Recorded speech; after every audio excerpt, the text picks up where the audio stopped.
Las fuentes del derecho son actos, eventos y tradiciones pasadas que sirven para la creación, modificación o extinción de las normas jurídicas de las leyes. Estas fuentes existen porque a lo largo del tiempo la noción de justicia, de ley y de orden han variado por discursos de otra naturaleza, como la religión y la moral. Además, son de utilidad en la jurisprudencia, ya que sirven de ejemplos previos y casos a considerar antes de tomar una decisión. También, estas son utilizados desde una perspectiva histórica, a la hora de pensar más teóricamente o científicamente las disciplinas. Las fuentes del derecho designa todo lo que contribuye o ha contribuido a crear el conjunto de reglas jurídicas aplicables hoy por las personas.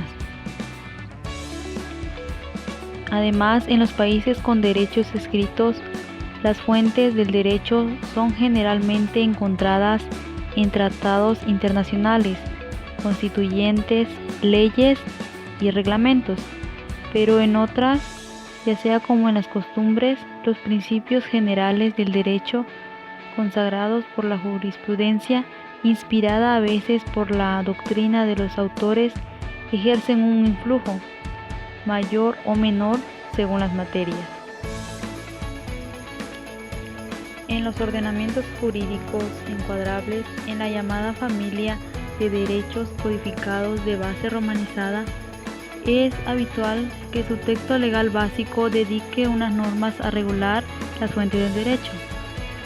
Además, no es de extrañarse que en consecuencia que se indique en un lugar privilegiado a la ley como la forma más importante de manifestarse el derecho positivo.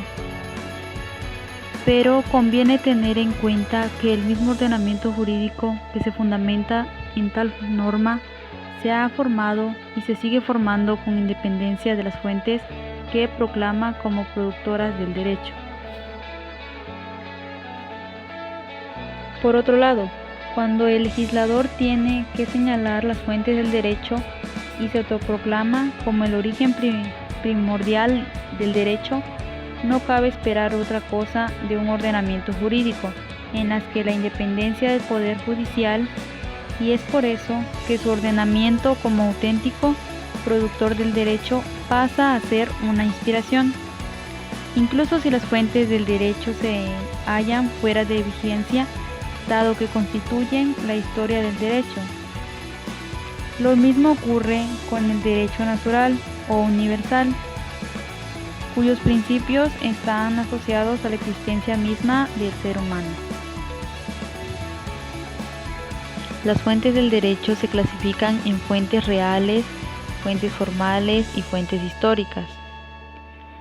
Las reales son situaciones que se da en un grupo social y que en un momento puede determinar el contenido de la norma jurídica, ya que el derecho debe ajustarse a la realidad,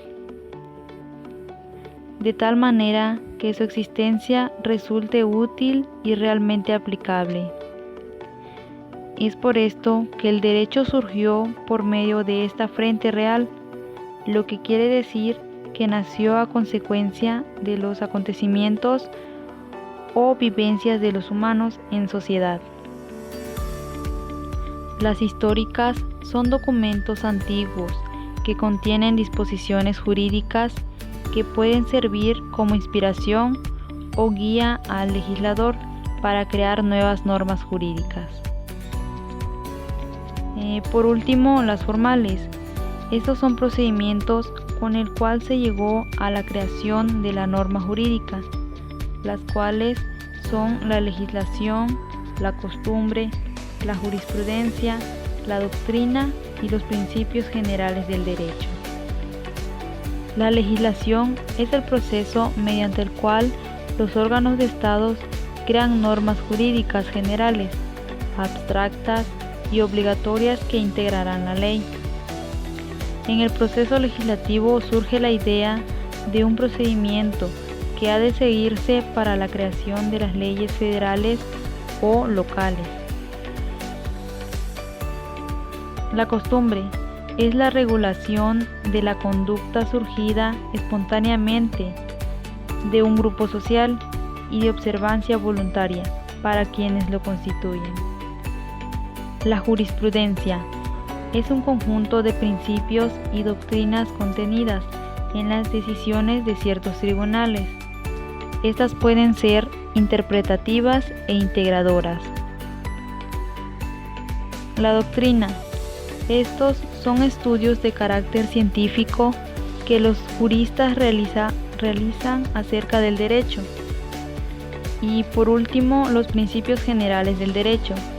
Estos son jurídicas, notorias, indispensables, de carácter general y elaborados o seleccionados por la ciencia del derecho.